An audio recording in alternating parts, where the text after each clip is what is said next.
నమస్తే అండి. ఈరోజు మన రెసిపీ పెరుగు గారెలు ఆర్ దహి వడ.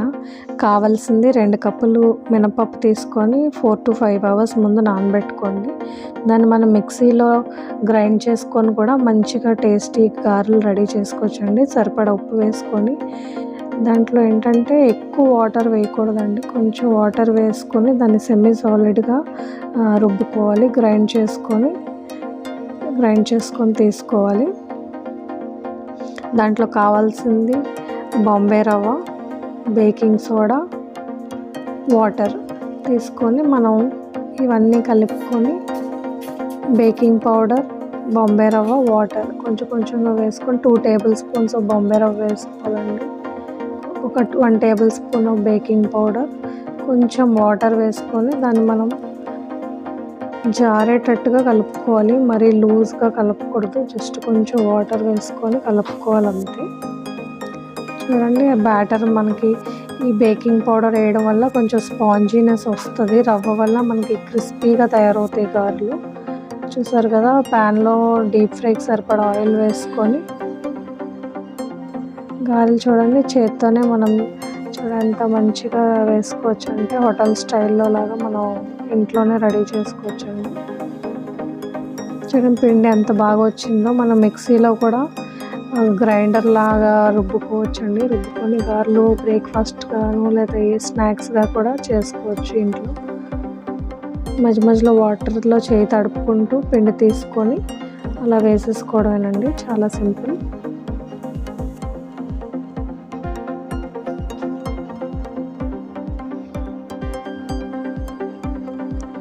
బాగా వేగిన తర్వాత దాన్ని టర్న్ చేసుకొని కొంచెం లైట్గా క్రిస్పీగా అయ్యాక వాటిని తీసేసుకోవాలండి.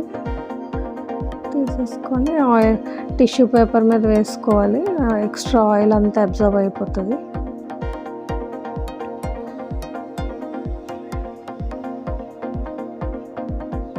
చూడండి, గారెలు వేసుకోవడం చాలా సింపుల్. నెక్స్ట్ మనం పెరుగు వడ అంటే దానికి సంబంధించినవి రెడీ చేసుకుందాం. ఉల్లిపాయ, పచ్చిమిర్చి, కరివేపాకు, కొంచెం కొత్తిమీర, పెరుగు,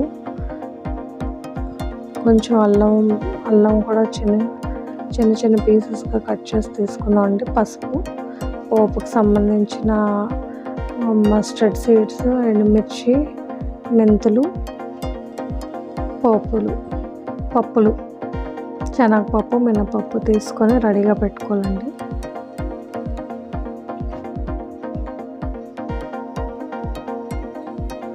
మళ్ళీ స్టవ్ మీద ప్యాన్ పెట్టుకొని పోపుకి సంబంధించిన ఆవాలు, ఎండుమిర్చి, పప్పులు అవి మనం ఫ్రై చేసుకోవాలి. ఫ్రై అయిన తర్వాత మనం అల్లం కూడా వేసుకొని ఫ్రై చేసుకోవాలి. తర్వాత పచ్చిమిర్చి, ఉల్లిపాయ, కరివేపాకు, కొత్తిమీర అన్నీ వేసుకొని ఉల్లిపాయలు వేగేంత వరకు లేదా మగ్గేంత వరకు వేయించుకొని పెట్టుకోవాలి. వేగిన తర్వాత అందులో కరివేపాకు, కొత్తిమీర వేసుకొని ఇంకాస్త వేయించాలండి. వేగిన తర్వాత అందులో టేస్ట్కి సరిపడా ఉప్పు, పసుపు వేసుకొని మనం కలుపుకొని బాగా మళ్ళీ వేయించుకోవాలి. పచ్చివాసన పోయే వరకు వేయించుకోవాలండి.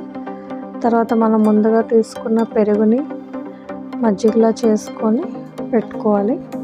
ఆ మజ్జిగని ఇందులో కలుపుకోవాలండి. స్టవ్ ఆఫ్ చేసేసుకొని అప్పుడు మనం వేసుకోవాలి మజ్జిగను. మరీ పల్చగా కాకుండా మరీ చిక్కగా కాకుండా చేసుకోవాలండి పెరుగు.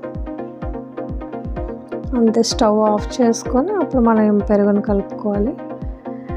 ఆల్రెడీ మనం ముందుగా రెడీ చేసిన గారెలను అందులో వేసుకొని ఒక 15-20 మినిట్స్ నానిన తర్వాత లేదంటే అది పీల్చుకున్నాక అబ్జర్వ్ చేసుకున్న తర్వాత మనం సర్వ్ చేసుకుంటే బాగుంటుందండి. లేదా మనం నైట్ తాలింపు వేసుకొని నైట్ ఫ్రిడ్జ్లో పెట్టుకొని మార్నింగ్ తీసుకొని తిన్నా బాగుంటుంది. లేదా హాట్గా అప్పటికప్పుడు చేసుకొని తిన్నా కూడా బాగుంటుందండి.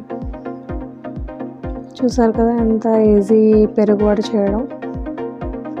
దీన్ని చూడండి, కట్ చేసిన ఎంత స్పాంజీగా ఎంత నీట్గా వచ్చిందో. థ్యాంక్స్ ఫర్ వాచింగ్ అండి. Please subscribe to my channel SanjuHemaSpices. Thank you.